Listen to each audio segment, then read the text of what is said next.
నా ప్రియమైన సోదర సోదరీమణులారా, ప్రవక్త సాలిహ్ అలైహి సలాం మరియు తమూద్ ప్రజల కథ ఖురాన్కు ముందు ఏ ప్రామాణిక మత గ్రంథంలోనూ వివరంగా కనిపించదు.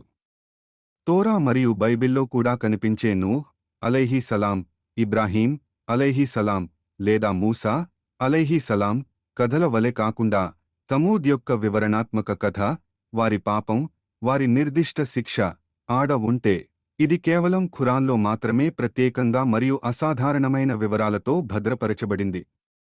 మరియు అల్లాహ్ తమూద్ గురించి ఒక్కసారి కాదు, రెండుసార్లు కాదు.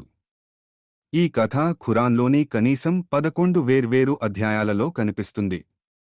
సూరా అలరాఫ్లో, సూరా హుద్లో, సూరా అల్హిజ్ర్లో, సూరా అన్నన్లో, సూరా అష్షమ్స్లో.